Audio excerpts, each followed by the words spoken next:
Hello everyone, and in today's video we're going to learn how to make your pen drive bootable.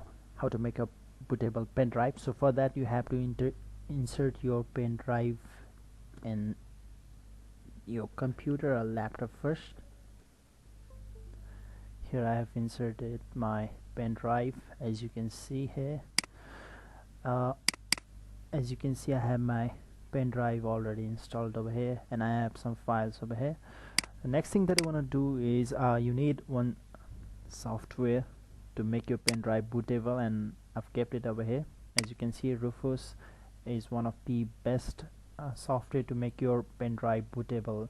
For that you have to go in rufus.ie, rufus.ie. then you'll be able to see this page, and you have to go down and you have to download Rufus. The latest updated version is here, and you have to download. Just click on there, then your download will quickly start here, and as you can see my download has already started and it has completed its download. Then click on it.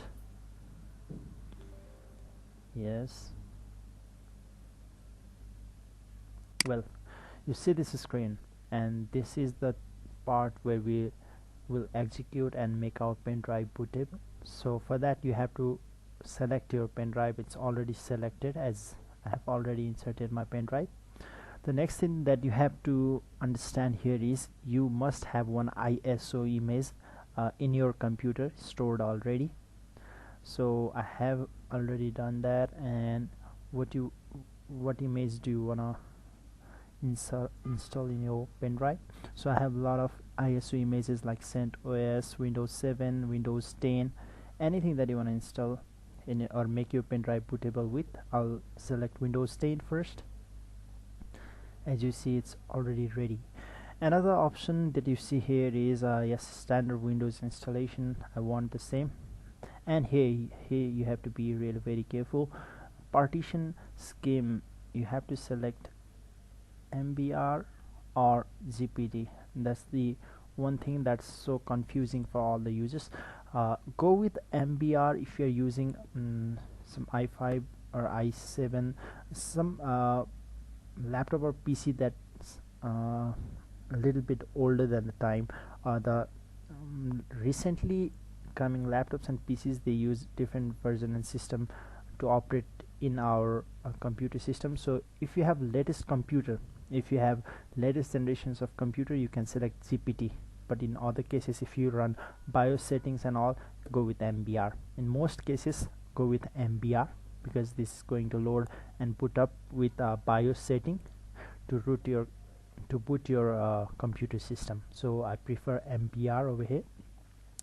Another thing is let it be in its default value for this, and yes, then all you have to do is start.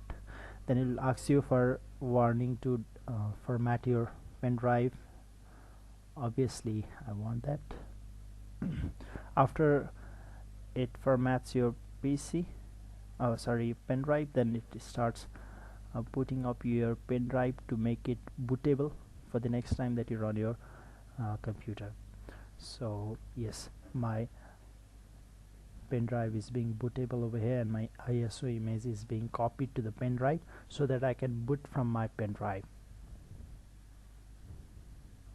So yes, finally I'm almost have a pen drive that's completing my bootable disk. You can view the logs over here for all the files that is being copied to your pen drive. So it's almost about to complete here. Yeah, copying ISO files and 100%.